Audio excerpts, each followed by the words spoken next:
Boa noite, irmãos. Queremos expressar grande alegria em estar com os amados aqui. De fato, tem sido um tempo muito agradável para nós. Como expressamos hoje pela manhã, rever algumas pessoas. Mencionei o pastor Kelso e hoje revi a irmã Marilac, que fazia, não sei se quase 20 anos que não via. Então, ela morou em Mossoró durante um tempo e congregou em nossa igreja e se mudou. E hoje pude revê-la depois de muitos anos. É um prazer rever a irmã, saber que está bem. Queremos expressar gratidão ao Senhor também por esta igreja que tem servido ao Senhor dentro dessa localidade, tem expressado amor pelo Senhor e pela obra do Senhor, e a partir disso tem servido ao Senhor em diversas áreas, e ficaremos orando pelos irmãos para que o Senhor possa conceder graça e o trabalho possa continuar para a glória dele. Agradecemos o pastor Valnei e o pastor Jaime, pastores da igreja, e pelo convite, também estendido pela mocidade. Agradecemos pela confiança. Quem é pastor sabe que não é fácil ceder o púlpito para outra pessoa, e agradecemos porque assim o Senhor permitiu estarmos aqui. E agradecemos de modo geral à igreja pela recepção, pelo bom tempo que pudemos ter de comunhão, e esperamos que Deus possa usar a sua palavra para abençoar cada um de nós. Convido os irmãos a abrirem suas Bíblias para Mateus capítulo 7. Mateus capítulo 7.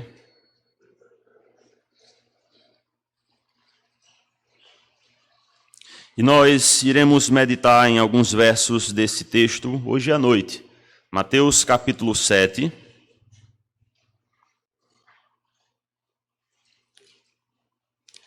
E desejamos ler a parte final deste capítulo, a partir do versículo 24, onde o texto bíblico nos diz: todo aquele, pois, que ouve estas minhas palavras e as pratica, será comparado a um homem imprudente que edificou a sua casa sobre a rocha, e caiu a chuva, transbordaram os rios, sopraram os ventos e deram com ímpeto contra aquela casa, que não caiu, porque fora edificada sobre a rocha. E todo aquele que ouve estas minhas palavras e não as pratica, será comparado a um homem insensato, que edificou a sua casa sobre a areia, e caiu a chuva, transbordaram os rios, sopraram os ventos e deram com ímpeto contra aquela casa, e ela desabou, sendo grande a sua ruína. Quando Jesus acabou de proferir estas palavras, estavam as multidões maravilhadas da sua doutrina, porque ele as ensinava como quem tem autoridade e não como os escribas. Amém. Vamos orar, irmãos. Senhor Deus, agradecidos estamos porque podemos nos aproximar do Senhor agora para conhecer-te por meio do estudo da tua palavra. Que o teu Espírito possa nos ajudar nesta tarefa difícil, mas muito prazerosa. Para o louvor do Senhor é que nós pedimos isso, em nome de Jesus. Amém. Creio que todos os irmãos aqui conhecem um monumento muito famoso na Itália, a Torre de Pisa. E é interessante saber um pouco da história. Todos nós sabemos que a Torre de Pisa tem uma leve inclinação, né? Ela cedeu em uma parte do seu projeto. E exatamente aquela torre foi projetada para abrigar o sino da Catedral de Pisa, ao norte da Itália. Foi iniciada a sua construção no início do século XII. E é interessante que dentro dessa construção, mal havia sido construído 3 andares daquela torre, o arquiteto começou a observar que a torre começou a afundar exatamente em um lado. Para tentar solucionar o problema, ele não mexeu na estrutura, no alicerce, mas ele começou a compensar em cada laje feita na torre. Então, fazia uma compensação, aumentando a laje em um lado e deixando a outra extremidade da laje no mesmo tamanho. Ele não lembrou que isso traria mais peso para a construção e, iria fazer com que a torre cedesse mais. O grande problema estava exatamente no solo. O solo onde a Torre de Pisa foi edificada é um solo onde a sua grande maioria é feita ou composta de argila mole. Argila é um tipo de solo, e quem estudou, tive a oportunidade de pagar um semestre de mecânicas de solo. E se você já estudou, você deve lembrar que para fazer uma boa construção, você precisa estudar o solo que você vai edificar. Não foi o que aconteceu com a Torre de Pisa. Recentemente ela foi interditada, foi reaberta, e certamente o governo italiano tem investido bastante para que essa torre não caia. Exatamente para tentar conter todo aquele processo de não compactação do solo sobre a qual ela está edificada. Existe um problema de alicerce. Irmãos, hoje nós encerramos os nossos estudos nessa conferência que tem o tema Vivendo como Jesus.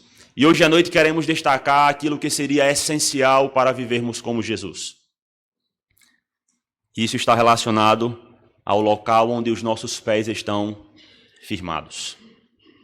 Onde está o fundamento. Onde, de fato, os nossos pés estão. Pensamos em procedimento, primeiro estudo, um procedimento distinto. Pensamos em um coração distinto, em uma mente distinta. E hoje queremos pensar em um fundamento distinto. Isso é essencial para que tenhamos vida como Jesus. Para que possamos viver nesse mundo como Jesus viveu. Nesta noite nós queremos enfatizar que o crente deve estabelecer seu alicerce na rocha eterna. Talvez se eu perguntasse para você que é crente há 2, 3 anos, 20 anos, 40 anos, não sei. Se você é um crente com os pés firmados em Cristo, você me responderia prontamente que sim. Ah, pastor, estou exatamente com os pés nele. Mas quais evidências nós podemos ver na sua vida que expressam este fato? Quais evidências eu posso enxergar na minha vida que expressam que eu estou exatamente com os pés em um local firme e não estou simplesmente afundando por causa de um mau alicerce? Nesta noite nós queremos observar 4 evidências, irmãos, que nos ajudam a perceber se estamos ou não com os pés firmados em Cristo. E eu gostaria só de deixar já uma advertência antes. Ao avaliar 4 advertências, não estamos desejando colocar em sua mente dúvida com respeito à sua salvação. Mas deixe-me dizer, se você tem dúvida, é melhor deixá-la. Se você acha que nunca professou genuinamente fé em Cristo e deseja viver como Cristo, não importa quem você seja na igreja, qual cargo ocupe, é melhor ter os pés na rocha do que naufragar em uma areia movediça. Queremos observar 4 evidências e a primeira delas está relacionada ao versículo 12. É necessário viver segundo um princípio norteador. Leia comigo Mateus capítulo 5, versículo 12. Tudo quanto, pois, querei... Desculpe, 7:12, eu falei 5. Eu ouvi as páginas e mencionei algo errado, né? 7:12. Tudo quanto, pois, quereis que os homens vos façam, assim fazei-o vós também a eles, porque esta é a lei e os profetas. É interessante pensarmos que na história humana, o homem sempre procurou ou desenvolveu várias formas de se orientar geograficamente. E eu estava lembrando, semana passada, os alunos do seminário fizeram uma prova de geografia bíblica. E eles estavam tentando aprender, alguns deles, os pontos cardeais. Eu olhei para eles e disse, bom, eu aprendi isso na 3ª série, né? Quando eu estudei isso no seminário novamente, sobre orientação geográfica, eu só relembrei daquilo que eu tinha aprendido. Eles disseram, pastor, porque a gente não lembra bem. Bom, talvez não aprendeu. Decorou naquela ocasião para uma prova e não aprendeu. Mas nós podemos ver que dentro desse sistema de desenvolvimento para localização, o homem desenvolveu a bússola. E reconhecemos que a bússola é um instrumento de orientação que se baseia em propriedades magnéticas e propriamente do campo magnético da Terra, onde a bússola vai nos indicar propriamente onde é o norte, e a partir disso podemos nos direcionar, leste, sul, oeste, e a partir disso traçar uma rota. Nas grandes expedições marítimas foi exatamente um instrumento que norteou as grandes empreitadas. É um instrumento de grande valor. Essa ilustração nos serve para mostrar que, como cristãos, necessitamos de uma bússola, de algo que nos dê direcionamento. E, irmãos, lemos Mateus 7,12, e é interessante que quando podemos observar esse texto dentro de vários comentaristas, até mesmo dentro do estudo de ética cristã, esse versículo ele é tratado como uma lei áurea, uma lei que, de fato, precisa o princípio que deve estar presente na vida de todas as pessoas. Todos nós conhecemos bem a ideia por trás desse versículo. Se queremos uma coisa, devemos fazer exatamente aquilo para o próximo. Agora é interessante nós pensarmos que este não era o pensamento do fariseu na época de Jesus. Nós não abordamos todo o Sermão do Monte, mas você deve lembrar que, por exemplo, Mateus capítulo 5, a construção da argumentação a partir do versículo 21 é: ouvistes o que foi dito, eu, porém, vos digo. Nós vemos Jesus trazendo o real sentido da lei, não segundo aquilo que os fariseus e escribas traziam de interpretação, não seguindo a linha rabínica de interpretação, mas exatamente mostrando a real essência da lei. Não era uma observação meramente externa. Falamos no primeiro estudo sobre a obediência, sim, aos preceitos, aos absolutos morais, mas essa obediência sendo acompanhada por virtudes de caráter. Nós não obedecemos à lei com uma finalidade em si mesma. Nós obedecemos a Deus porque isso parte de um coração que desenvolve um relacionamento com o Senhor. O ensino fariseu, quando avaliamos o versículo 12, pode ser resumido na ideia de não praticar o mal contra outrem. Estavam cumprindo exatamente a lei pelo simples fato de não praticar o mal contra outra pessoa. Isso pode até parecer certo, correto, mas pense em um exemplo prático.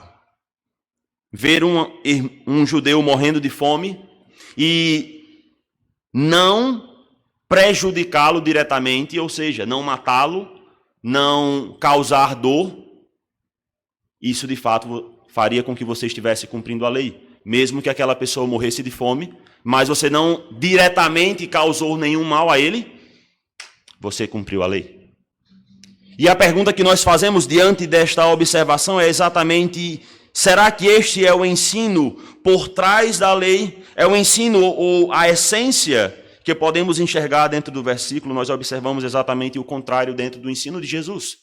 Observamos que Jesus está mostrando para o seu povo que a justiça não está somente no ato de refrear o mal ou fazer de fato aquilo que é, não fazer aquilo que é ilícito contra o próximo, mas consiste também de fazer o bem, o que é justo para com o próximo. Nós vemos exatamente essa construção dentro do Sermão do Monte e não podemos simplesmente achar que um comportamento piedoso é isentar-se de fazer o mal. Não. Mas é propriamente fazer o que é bom, buscando o bem para aquela pessoa. Nós observamos que Cristo faz essas exigências em Mateus 5, 6 e 7, mostrando de fato que um coração que ama a Deus será levado a servir a Deus não por obrigação, mas por amor e gratidão. E este serviço se estenderá a outras pessoas, não por peso, mas por amor e gratidão. É interessante pensarmos que esta prática, o próprio Jesus fala, é a lei e os profetas. Isso nos faz pensar, irmãos, que aquilo que temos no Antigo Testamento, várias observâncias, leis que os judeus precisavam cumprir, não levava aquele povo simplesmente a um cumprimento sem propósito, ou não poderia ser uma vida que não gerava nada em seu coração diante do cumprimento dos preceitos de Deus. Pelo contrário, o fato de cumprir deveria partir de um coração primeiro que amava o Senhor. É interessante vermos como o livro de Levítico é construído e a partir disso o Senhor desenvolve uma forma para o povo caminhar com ele e poder se aproximar dele sem ser consumido. Vários sacrifícios e ofertas, várias observações para o povo lembrar exatamente de um caráter santo e distinto de Deus. E por isso eles não poderiam simplesmente entrar dentro da presença de Deus. Mas é importante destacar que os fariseus, porque reconheciam que não conseguiam cumprir essas exigências, simplesmente desenvolveram um estilo religioso que achavam eles que satisfaziam as santas exigências de Deus, mas, irmãos, não satisfaz. Tudo que nós possamos inventar, bolar, não satisfaz a santa exigência de Deus, a não ser o cumprimento exato daquilo que ele falou. Abra sua Bíblia comigo em 1 João capítulo 2, versículo 7. Primeira carta de João, capítulo 2, versículo 7.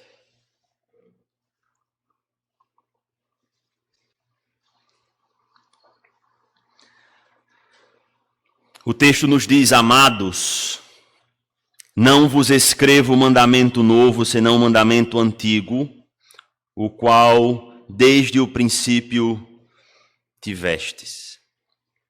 Qual é o mandamento? Amai-vos uns aos outros. É interessante que este mandamento de expressar amor, isso que está bem ligado ao versículo 12 de Mateus capítulo 7, certamente deriva-se dessas palavras e dessa instrução de Jesus para os seus discípulos e depois dos seus discípulos para a igreja. É certo que João estava no cenáculo quando o Senhor falou, por exemplo, em João capítulo 13, versículo 35. Nisto conhecerão todos que sois meus discípulos, se tiverdes amor uns aos outros.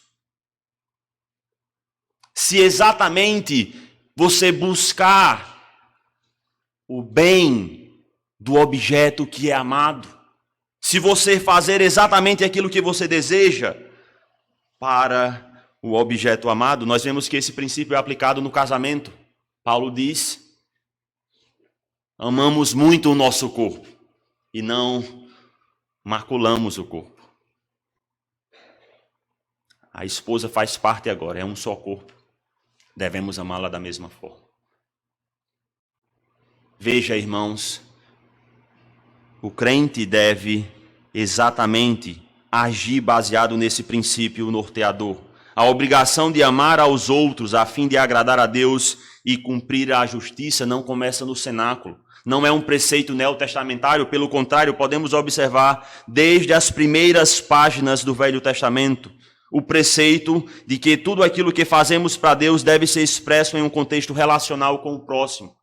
E isso vai manifestar um real amor a Deus. Pense, como você deseja ser tratado?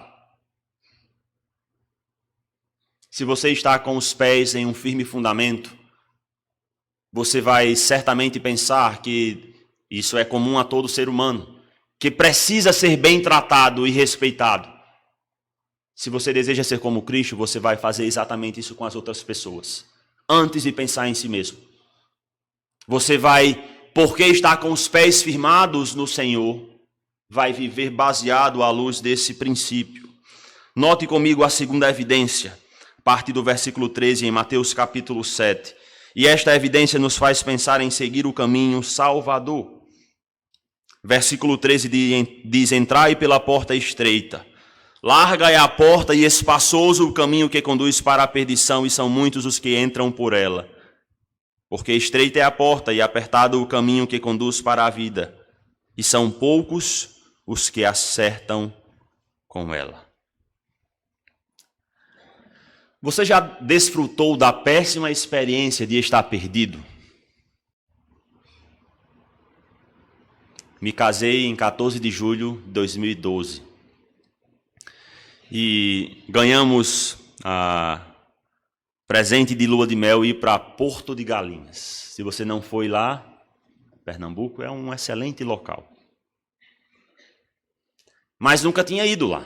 Estava dependendo estritamente de um GPS. E indo para esta localidade, me deparei em uma encruzilhada. O GPS me mandava sair da BR e entrar em uma estrada de barro. E eu fiz a conversão com o carro e fiquei olhando assim para a estrada de barro, olhando para a BR. A minha esposa, jovens casados, né? Perdidos, olhou para mim e disse: eu acho que esse não é o caminho. Eu disse: vamos seguir a BR, porque se errarmos, pelo menos estamos em um local que vai ter sinal, vai ter pessoas, não estamos no meio do nada. E bom, seguimos a BR e o GPS corrigiu a rota. Foi bom achar o caminho e chegar no local pretendido. Irmãos, parece-nos que a vida espiritual é semelhante. As pessoas estão à procura de um caminho. Qual caminho seguir? Qual o caminho que devemos trilhar? Jesus está nos direcionando para a existência de dois caminhos. Nós precisamos pensar, a princípio, que estas pessoas que estavam aos pés de Jesus, eles tinham diante de si dois caminhos de interpretação para seguir. O que Jesus trazia e o que os fariseus falavam. Mas Jesus quer mostrar para eles que estes caminhos, ouvir as palavras de Jesus ou ouvir as palavras dos fariseus, não expressava somente, ou não tinha relevância somente para a vida aqui, mas tinha implicações para o futuro. Observe que, de um lado, nós temos uma busca de autojustificação por parte dos fariseus. Do outro lado, nós temos Jesus mostrando as santas exigências de Deus para um desfrute do reino. O Senhor exigiu uma decisão do povo. Qual caminho você vai seguir? Não queremos nem pensar em calvinismo e arminianismo aqui, tá certo? Mas, irmãos, observe. Exatamente o Senhor está mostrando sobre a realidade de entrar por uma porta estreita ou seguir no caminho largo. Seus ouvintes estavam diante de uma decisão entre dois caminhos radicalmente diferentes. Radicalmente. Eu quero que vocês gravem exatamente essas palavras. Gravem essas palavras porque um procedimento distinto é um procedimento radicalmente diferente do mundo. Um coração distinto é um coração radicalmente diferente do mundo.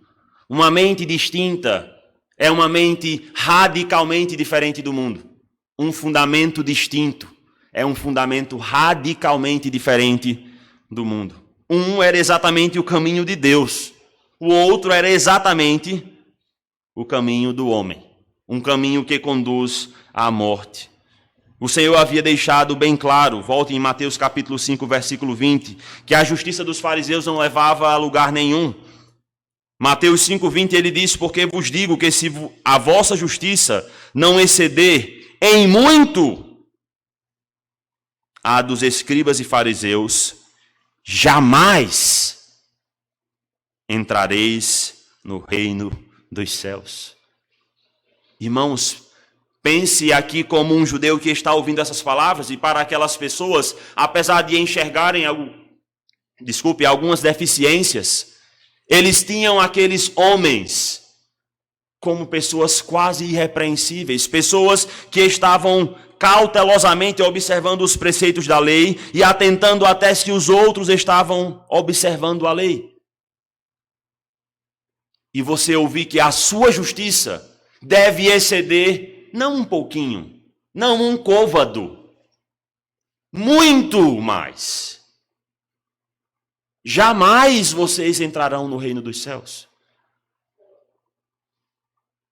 A interpretação farisaica da lei estava errada porque eles achavam que simplesmente a observância externa um comportamento exterior evidenciado pela observância da lei, era aquilo que era exigido para Deus, mas Jesus está mostrando que a observância da lei parte de uma disposição interior, uma volição. Confiar nos próprios méritos indica que o homem está seguindo o caminho largo, e Jesus advertiu contra este caminho largo. Em lugar deste caminho, Jesus ofereceu uma porta estreita. Entrai pela porta estreita. Porque estreita é a porta e apertado o caminho que conduz para a vida, e são poucos os que acertam com ela. É interessante que o caminho estreito rejeita o conceito de autojustificação. O caminho estreito rejeita qualquer ideia de que o ser humano possa fazer algo que o torne merecedor do favor de Deus. O caminho estreito implica em perseguição. Nós mencionamos isso no primeiro estudo, Mateus 5, versículo 11 e 12. Bem-aventurados sois quando por minha causa vos injuriarem e vos perseguirem, e mentindo disserem todo o mal contra vós. Regozijai-vos e exultai, porque é grande o vosso galardão nos céus. Pois assim perseguiram aos profetas que viveram antes de vós. 2 Timóteo 3,12 diz: ora, todos aqueles que querem viver piedosamente serão perseguidos. Observe, irmãos, que o caminho estreito considera a Jesus Cristo como o único caminho. João capítulo 14, versículo 6. Senhor, para onde vais? Qual caminho devemos seguir? Eu sou o caminho. Este caminho estreito. Irmãos, a pessoa que se chega a Deus pela porta errada acaba na perdição. A pessoa que acha que consegue se aproximar de Deus por seus próprios méritos, versículo 13, conduz-se para a perdição, e são muitos os que entram por ela. E aqui eu queria que você, como crente, refletisse. Você exatamente andou pelo caminho, tem andado pelo caminho estreito, o caminho que ele está conduzindo para a vida eterna, que dá a segurança de que você hoje tem vida eterna e que você está nessa jornada aguardando o encontro com Jesus. Irmãos, eu falo isso porque na minha curta experiência de ministério pastoral, eu já vi alguns jovens expressarem incerteza de salvação. Não, eu não sei se eu sou realmente salvo. Eu estava na igreja e me sentia preso.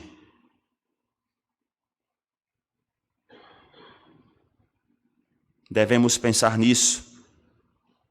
Porque exatamente, irmãos, a jornada cristã consiste muitas vezes em uma jornada solitária.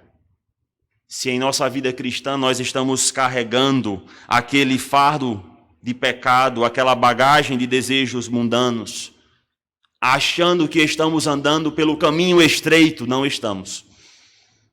Porque é um caminho radicalmente diferente do caminho largo. O caminho largo você leva qualquer coisa. Você carrega qualquer coisa. O caminho estreito é só você, na dependência de alguém. Irmãos, não podemos achar ou brincar de crentes. Achar que somos crentes se não temos tanta certeza. Essa é uma questão de eternidade com Deus ou sem Deus. Não importa, já falei isso, quem você é ou qual cargo você tem na igreja. Não pense que o seu cargo, 50 anos de diácono, vai trazer algum favor para você diante de Deus. 30 anos na igreja tocando, vai levar você a ser o principal músico no céu. Não vai. Não vai. Se você acha que o fato de você estar na igreja é um mérito seu, se você acha que o fato de você servir a Deus é porque Deus carece de você e da sua adoração e serviço, é quase certo que você não entendeu bem qual o caminho deve seguir. Por isso, reflita sobre isso. Um primeiro teste que nós podemos fazer: nossa profissão de fé em Cristo custou alguma coisa? Quando você foi convertido a Cristo, isso custou algo para você? Ou você permaneceu do mesmo jeito? Agora só estava com roupa de crente, né? Com Bíblia de crente, com perfume de crente, com maquiagem de crente, com cabelo de crente. A conversão não consiste de uma conformação a um molde, mas de uma transformação na essência. Por isso não podemos achar que estamos no caminho estreito se estamos com o mesmo procedimento, vida, coração, mente e fundamento que tínhamos antes de sermos crentes. Muitas pessoas que creem em Jesus Cristo nunca deixam o caminho largo e tudo o que Ele oferece. Com isso, nós podemos achar que isso nunca foi uma profissão verdadeira em Cristo. Mais uma vez, irmãos, não estamos colocando sua salvação em xeque ou em dúvida. Não quero que você chegue em casa e comece a pensar se realmente foi salvo. Se você é salvo, e tem certeza, você sempre diz amém. É o corinho, né? De crianças. Você tem certeza.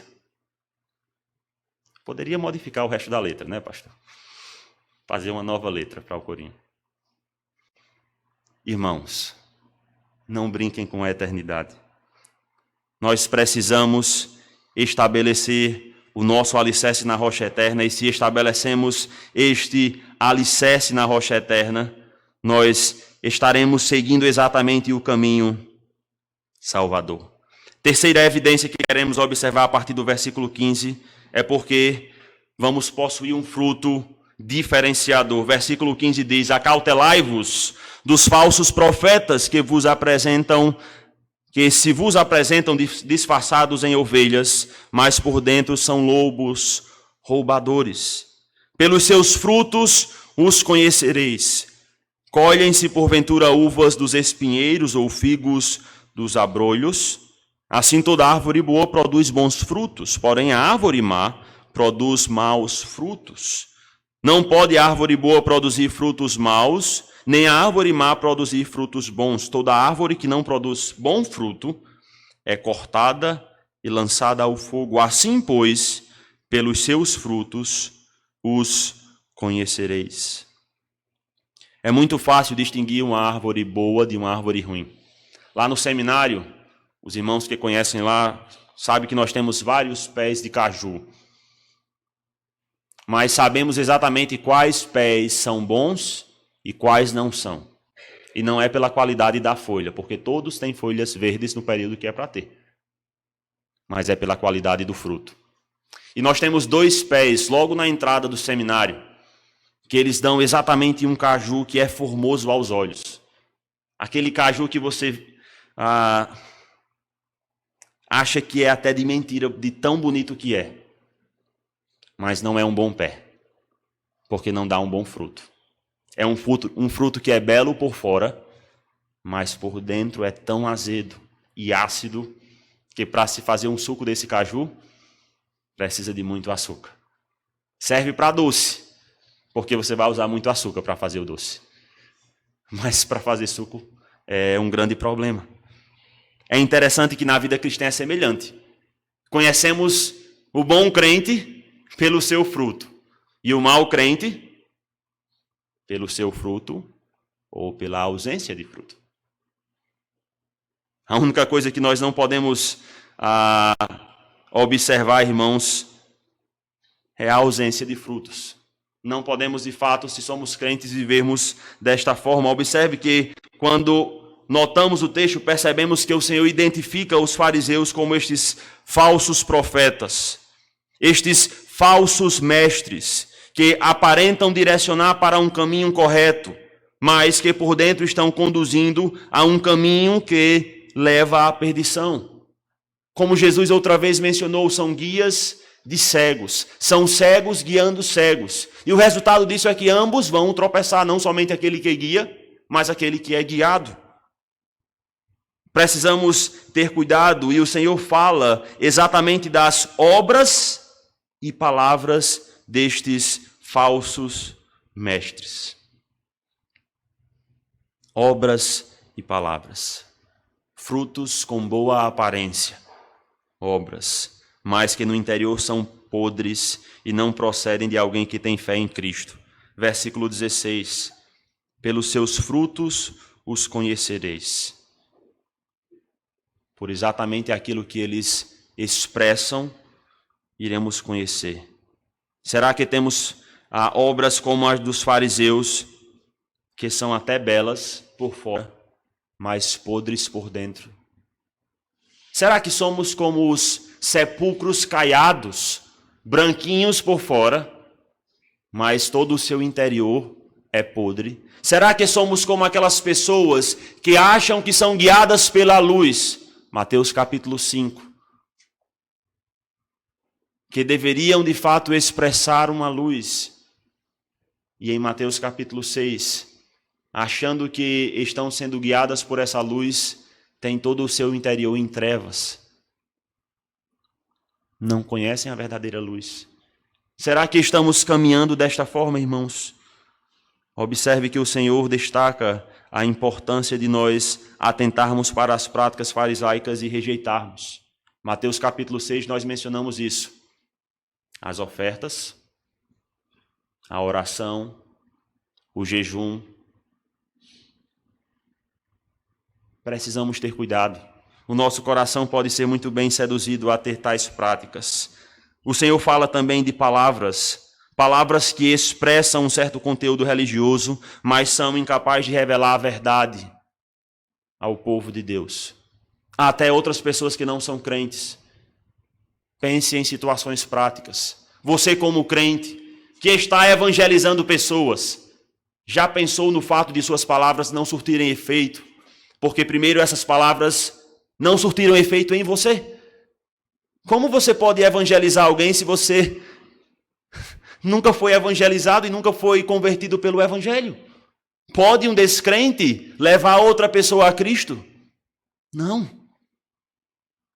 Se não desfrutamos deste grande privilégio, será impossível conduzirmos outras pessoas à realidade desta salvação. O falso mestre que Cristo se refere se apresentaria como porta-voz de Deus, oferecendo exatamente ao povo de Deus uma maneira fácil de encontrar uma vida com Deus. Irmãos, não é fácil ser crente. Eu mencionei no tempo com os jovens à tarde e relatei que domingo passado, exatamente há 7 dias, estava pregando em Daniel capítulo 4 na igreja. E estamos em uma exposição em Daniel. E tínhamos um senhor que estava visitando, ele é esposo de uma irmã da igreja, seus filhos já são crentes. E naquela tarde eu perguntei ao filho dele, disse, seu pai vai hoje à igreja? Eu estou estudando para a mensagem e me lembrando exatamente dele. Ele disse, eu acho que ele vai. Irmãos, estava orando por aquele homem, o nome dele é Rony. E exatamente naquele dia ele se converteu. E para mim, como pastor, foi a primeira pessoa que se converteu em um culto público onde eu estava pregando. O mais interessante foi ouvir o seu relato de encontro com Deus. Ele falou, pastor, no dia dos pais ele tinha me dito, ele quis tirar uma foto comigo e disse, daqui uns dias eu vou estar chamando o Senhor de meu pastor. Eu estou orando por isso. E ele disse, pastor, quando eu cheguei na igreja domingo e cantamos o primeiro hino, eu senti algo diferente em mim. Meu coração começou a acelerar e os meus olhos encheram de lágrimas e eu não sabia o que estava acontecendo. E quando o Senhor começou a pregar, irmãos, eu estava pregando Daniel capítulo 4. Não era nenhum texto evangelístico. Claro que vamos, uma vez que sabemos que temos incrédulos, vamos direcionar em algumas aplicações para uma entrega a Cristo. Mas ele disse, quando o Senhor começou a pregar, eu nem queria mais ouvir a mensagem, eu só queria exatamente saber se o Senhor ia fazer um convite no final para entregar a vida a Jesus. E toda vez que acontecia esse convite, irmãos, ele orava como um crente, ficava de cabeça baixa. Ele disse: pastor, naquele dia não consegui mentir para Deus. Eu tive que olhar para frente e reconhecer que precisava de Jesus. Irmãos, fruto, um testemunho. Eu perguntei: já falou para alguém da sua família? Eu disse: já falei para minha mãe e para as minhas irmãs. E no domingo ele tinha levado a irmã dele. Parecia que ele já queria testemunhar. Olha, vou entregar a vida a Jesus. Fruto. João capítulo 15. Não precisa você abrir lá, mas você conhece o texto. Jesus fala de fruto. Aqueles que permanecem em mim vão dar fruto. Não tem como um ramo estar conectado em uma videira que está alimentando todo este ramo, e ele não produzir fruto. Um ramo que não produz fruto, ou ele é cortado para não prejudicar a planta, ou ele simplesmente não está unido a esta planta. A exortação do Senhor confronta as nossas vidas. Essa ilustração de árvores nos faz lembrar do Salmo 1, de uma árvore plantada junto a correntes de água, que no devido tempo dá o seu fruto. No devido tempo dá fruto. Não diz que é imediatamente, mas pode ser. Mas no devido tempo dá. Quanto tempo faz que você é crente? Quantos frutos já colheu? Devemos reconhecer que o nosso trabalho às vezes não vai dar frutos palpáveis e visíveis. Às vezes vamos ter um ministério como o de Jeremias, que influenciou gerações futuras. Mas, irmãos, podemos observar os frutos quando o procedimento desta pessoa, diante de um testemunho fiel do Senhor por meio da sua pregação, leva outras pessoas a ficarem constrangidas ante a sua presença e não se sentirem simplesmente conformadas, e nós, como cristãos, não sermos coniventes com tais práticas e ações que expressam uma concepção e vida errada diante de Deus. A verdadeira fé em Cristo transforma a vida e produz frutos para a glória de Deus. Mateus 5, verso 16, nós tratamos desse texto. Assim brilhe também a vossa luz diante dos homens, para que, uma finalidade, vejam as vossas boas obras. E quando os incrédulos veem as nossas boas obras, glorifiquem a vosso Pai que está nos céus. Isso gera louvor a Deus. Estamos dando fruto? Qual fruto estamos dando? Jovem, você tem dado bom fruto. Às vezes queremos bons resultados em muitas áreas, mas na vida cristã, nenhum bom resultado. Às vezes estamos muito dispostos para nos empenharmos em muitas áreas, mas na vida cristã, pouco empenho e pouca diligência. A árvore que não produz frutos, ou que produz frutos inapropriados, não serve para nada. Perde sua utilidade e é cortada. Fomos salvos para dar bons frutos e precisamos lembrar disso. Um segundo teste que você pode fazer. Sua decisão por Cristo mudou sua vida? O primeiro teste foi se você deixou alguma coisa para trás. O segundo teste, Cristo mudou sua vida? Romanos capítulo 1, versículo 16 é vívido na sua vida. É o poder que transforma de dentro para fora, que capacita o homem a viver de fé em fé, porque o justo viverá por fé. O Evangelho fez isso com você. Cristo fez isso com você.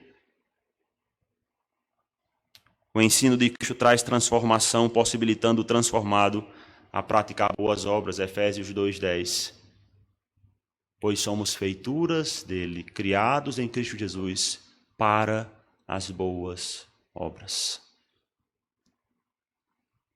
O crente deve estabelecer seu alicerce na rocha eterna, e este alicerce, este ato de estar fundamentado em Cristo será evidenciado pelo seu fruto. estou em Cristo e dou bom fruto. A última evidência, irmãos, que queremos pensar é exatamente o local onde estamos alicerçados. Versículo 21 a 27, o texto diz: Nem todo o que me diz Senhor, Senhor, entrará no reino dos céus, mas aquele que faz a vontade de meu Pai que está nos céus. Muitos naquele dia hão de dizer-me: Senhor, Senhor, porventura não temos nós profetizado em teu nome, e em teu nome não expelimos demônio, e em teu nome não fizemos muitos milagres? Então lhes direi explicitamente: nunca vos conheci. Apartai-vos de mim, os que praticais a iniquidade. Eu não sei, não conheço nada da geografia do Ceará, mas gostaria de fazer você pensar um pouco. Talvez você já tenha visto algumas fotos das dunas de Genipabu. Talvez já tenha visitado se foi em Natal. São maravilhas da criação de Deus. Olha, os jovens podem ir para a conferência de música em satélite, no mês de julho, segunda semana de julho. Segunda semana, né? Uma semana depois da conferência, semana de música sacra. Então, vocês saem do Cariri, vão para Natal. Juntem dinheiro para isso, né? É uma bênção poder participar de conferência de música. Já me chamaram de piolho de conferência de música. Para mim é uma maravilha. Agora com Liz sempre é um pouco mais difícil, mas ela já está entrando no ritmo também nessa participação. E bom, lá em Natal nós temos a beleza das dunas de Genipabu. Do seminário nós podemos contemplar, bem distante assim no horizonte, aquelas belas dunas. Mas no nosso estado nós também temos um pico conhecido como o Pico do Cabugi. No caminho para a Terra Santa, conhecida como Mossoró. Mossoró é aquela terra que mana leite e mel. Aquela terra que de fato é abençoada por Deus. Mas não é a terra de Israel. Indo para Mossoró, saindo de Natal, exatamente na cidade de Lages, nós temos o Pico do Cabugi. Se eu perguntasse a você onde você gostaria de construir sua casa, qual local você escolheria? De frente para o mar nas dunas? Ou no Pico do Cabugi, onde só tem nada ao redor? Irmãos, diante da beleza das dunas, você ia preferir exatamente as dunas. Uma praia logo à frente. Mas deixe-me lembrar que as dunas geralmente são móveis. Conheci recentemente uma história de um farol, se não me engano, é na Holanda ou Dinamarca, que está sendo engolido pelas dunas. E o governo não pode fazer nada. Ninguém pode impedir o trajeto de uma duna. Ela vai engolir o farol e aquilo vai se tornar nada. Irmãos, onde você está com os pés alicerçados? Lembro-me muito bem quando ia para o meu ministério prático na cidade de Santo Antônio, 80 quilômetros de Natal, a cada fim de semana. Gravei uma imagem que rotineiramente uso nas minhas mensagens. Uma casa alicerçada literalmente sobre uma rocha. Próximo da cidade de Santo Antônio, temos um povoado antes, e naquela localidade temos uma rocha saindo do solo, e exatamente um senhor resolveu construir sua casa sobre a rocha. Você sabe que para construir sobre a rocha, unicamente você precisa furar a pedra para colocar as colunas principais e, a partir disso, edificar a sua casa. Você não precisa fazer um baldrame, você não precisa fazer um bom alicerce, porque a rocha já é o alicerce. Essa verdade da construção civil é trazida com uma aplicação espiritual. O alicerce da fé definirá o destino da pessoa. Onde os seus pés estão, vai definir exatamente para onde você vai. É interessante nós pensarmos nos primeiros versos que lemos, versículo 21 até o 23, o Senhor destaca pessoas que estão buscando merecimento diante de Deus por causa daquilo que fazem. Mas o Senhor mostra exatamente no versículo 21 que aquele que faz a vontade de meu Pai, que está no céu, é exatamente aquele que entrará no reino de Deus. O Senhor mostra que estes religiosos não são conhecidos por Deus, porque eles não obedecem a Deus. Mas você pode dizer, pastor, os fariseus, eles seguiam as prescrições da lei, sim, mas era uma obediência externa. Não era uma obediência que partia de um coração transformado e que desenvolvia um relacionamento íntimo com Deus. Os religiosos não são aceitos na base da sua religião. A obediência é o sinal para a verdadeira fé em Cristo. Irmãos, veja comigo que Jesus deixou isso muito claro quando mostrou no versículo 22 palavras de pessoas dizendo: Senhor, Senhor, porventura nós não temos profetizado em teu nome, e em teu nome não expelimos demônio, e em teu nome não fizemos muitos milagres. É muito interessante ver como este texto é muito presente hoje, porque existem muitas pessoas que fazem exatamente isso, e vão chegar diante do Senhor: Senhor, Senhor, fizemos estas coisas. Não vos conheci. Irmãos, obras não salvam. Você canta isso, não canta? Obras não conduzem você ao céu. Religiosidade não conduz você ao céu. Pelo contrário, religiosidade expressa mais uma incredulidade. Porque veja versículo 23, aqueles que são religiosos praticam iniquidade.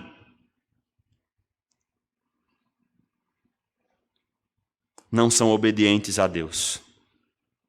A única coisa aceitável a Deus é a justiça que resulta da fé. Romanos capítulo 1. Não é uma justificação própria, mas exatamente uma justiça que procede da fé que Deus gera em nosso coração.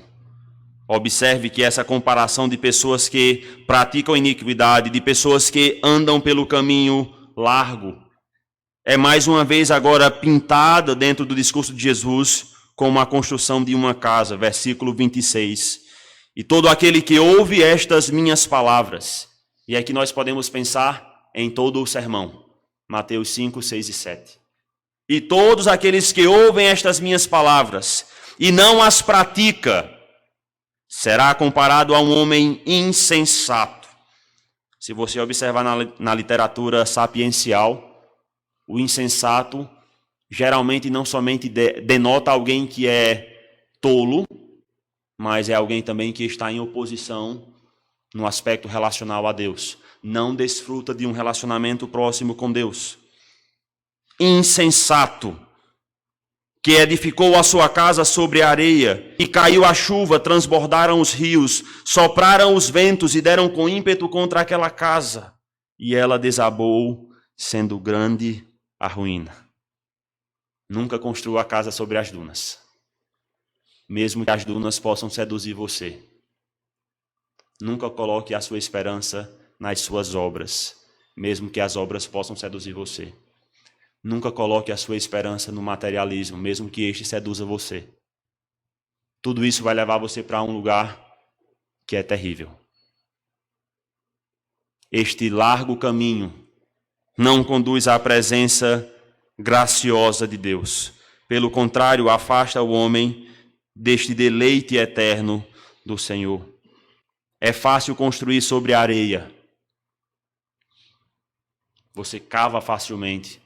Você coloca um alicerce. Você pode até usar aquela areia que está fora para compactar e a partir disso fazer uma construção em cima. Mas a areia traz muitos males. A areia pode simplesmente ceder, a parede rachar e comprometer toda a estrutura.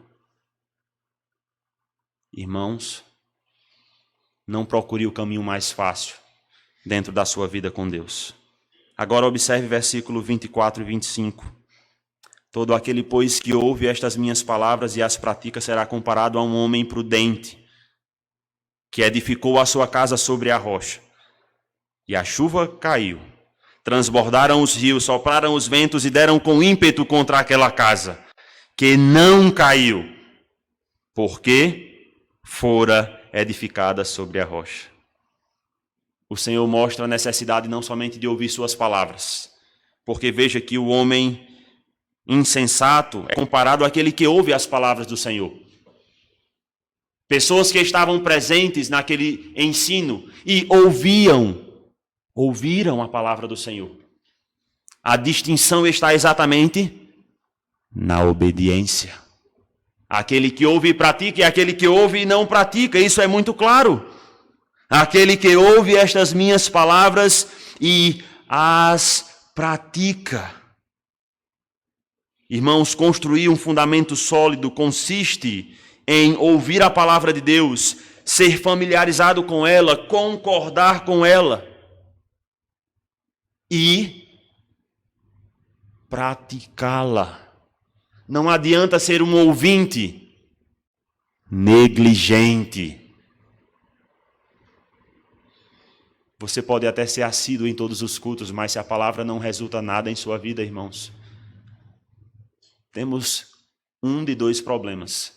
Ou temos um crente obstinado contra Deus, e deixe-me dar uma advertência, se você é obstinado contra Deus, pode esperar que daqui a alguns dias eu vou saber de algum grande problema que você se enrascou, se enrolou, podendo causar até sua morte. Deus prefere levar os seus filhos para si do que permitir que os seus filhos se lambuzem na lama do pecado. Atente para isso. Ou o outro problema é porque você nunca foi crente.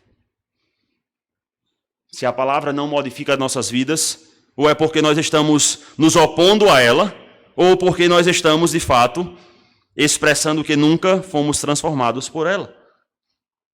Aquele que ouve e pratica é o prudente. Aquele que ouve e pratica é exatamente comparado com essa árvore boa que produz bom fruto. Aquele que ouve e pratica é aquela pessoa que reflete exatamente a luz de Cristo. Aquele que ouve e pratica é aquela pessoa que não tem dois senhores, mas serve a Deus, tem prazer de ser escravo do Senhor. A diferença entre o verdadeiro e o falso seguidor de Cristo é que o verdadeiro faz, versículo 21, a vontade de meu Pai, expressa a obediência, está executando, obedecendo as palavras de Jesus. Cavar na areia é fácil, mas cavar na rocha é muito mais difícil. Não sei quantos irmãos perceberam hoje pela manhã, tínhamos alguns operários na calçada aí da clínica trabalhando. De manhã, durante o tempo, estava pregando, mas estava ouvindo um martelo pneumático. Não sei se você estava tão concentrado na mensagem que não conseguiu ouvir. Espero que sim. Mas quando saí, o barulho indicou: alguém está quebrando pedra. Mas essa pedra é muito fácil quebrar. Irmãos, cavar em uma rocha é muito mais difícil. Manter raízes, um alicerce em uma rocha, é muito mais difícil. O alicerce da parábola em questão é a obediência à palavra de Deus. A obediência é comprovada pela fé verdadeira. Será que podemos ser classificados como aqueles que ouvem a palavra e a praticam? Será que podemos ser classificados como crentes que são fiéis porque colocam exatamente em prática o que aprendem do Senhor? Irmão, será que nós somos tão dignos como aqueles crentes de Bereia que ouvem a pregação da palavra e chegam em casa e durante a semana estão exatamente pensando e avaliando na Bíblia se o pastor falou alguma heresia e merece ser queimado ou se o pastor teve uma interpretação correta? E eu preciso seguir e ouvir, porque são exatas palavras do Senhor. É necessário sermos reconhecidos como crentes assim. Concluindo, irmãos, viver como Jesus expressa-se diante de um procedimento distinto. O crente deve possuir uma vida que cative a mente dos outros a Cristo. Esse procedimento distinto será visto em duas atitudes: uma resistência à decadência moral e uma remoção da escuridão espiritual que permeia esse mundo. Viver como Cristo também nos faz pensar em um coração distinto. O coração do crente deve estar ancorado nos tesouros celestiais. 3 passos para ancorarmos o nosso coração neste local: expressar uma afeição correta, desenvolver uma cosmovisão cristã e mostrar uma devoção servil. Viver como Cristo também implica em ter uma mente distinta, e o crente deve desenvolver uma mente que depende totalmente do Senhor. Será que você ficou ansioso hoje depois da mensagem? Espero que não. O pastor Jaime até brincou comigo, eu estava estudando hoje à tarde, e ele disse: pastor, não fica ansioso com essa mensagem aí. Precisava lembrar disso, não posso ficar ansioso. Irmãos, uma mente que depende totalmente do Senhor revela confiança na provisão do Senhor, opõe-se à desconfiança do pagão no Senhor e encontra satisfação na vontade do Senhor. Hoje vimos que viver como Cristo implica em ter um fundamento distinto. O crente deve estabelecer seu alicerce na rocha eterna. E podemos ter certeza que estamos com os pés na rocha eterna porque vivemos segundo um princípio norteador, porque seguimos um caminho salvador, porque possuímos um fruto que nos diferencia e porque estamos com os pés presos no bom Senhor. Se talvez você está com alguns problemas com respeito à sua fé, sobre sua identidade com Cristo, é um momento para refletir. Os 2 senhores expressam um sentido de devoção. Falamos sobre isso. A quem você está sendo devoto? Os 2 corações revelam, os 2 tesouros revelam onde está o nosso coração. Onde está o seu coração? Os 2 caminhos indicam que devemos examinar o que a nossa profissão de fé custou e o que ser um crente custou para você. As 2 árvores indicam que devemos investigar se a nossa vida de fato mudou. Qual fruto você tem produzido que marca essa mudança de vida? As 2 casas lembram que a verdadeira fé em Cristo resistirá não apenas às tempestades da vida, mas também quando se encontrar com Cristo, no bema de Cristo. Não seremos afastados de Cristo quando até pudermos entender a realidade do grande trono branco, porque as nossas seguranças eternas não estão alicerçadas em méritos nossos, mas no mérito daquele que vai julgar. E porque ele vai julgar e estamos salvos por causa da obra dele, vamos desfrutar da eternidade com ele no céu. Irmãos, lembre-se, os seus pés precisam estar firmados na rocha eterna. Se existe alguém em nosso meio que não tem essa certeza, é muito importante que você saia daqui com esta certeza de que os seus pés estão na rocha. É somente essa rocha que pode dar segurança para a sua vida no porvir. Nada além de Cristo pode conceder isso. Jovem, viva com os pés firmados na rocha, porque isso vai tornar você uma pessoa distinta neste mundo tão perverso. Vamos orar. Senhor Deus, muito obrigado por este tempo de estudo bíblico. Oramos para que o Senhor possa usar a mensagem pregada para cada vez mais transformar a nossa vida à imagem de Jesus Cristo. Senhor Deus, abençoa os jovens dessa igreja para que sejam desafiados a romperem com qualquer prática que possuem deste mundo perverso e não tenham medo de servirem e se identificarem com o Senhor. Tenham grande prazer até de ser perseguidos por causa do Senhor. Pai, capacita cada crente nesta igreja também a se portar desta forma, para que não estejam cedendo a um secularismo que invade em nossos dias a igreja do Senhor. Há um mundanismo que está tão presente em nossos corações muitas vezes. Senhor Deus, que nós possamos ser crentes distintos em uma sociedade perversa. Não porque estamos tentando aperfeiçoar um método mundano, tentando sacralizá-lo, mas porque exatamente aplicamos aquilo que o Senhor ensinou em nossas vidas, não importando quais resultados sobrevenham a nós. Senhor Deus, concede-nos graça para sermos fiéis ao Senhor. E nós oramos em nome de Jesus. Amém.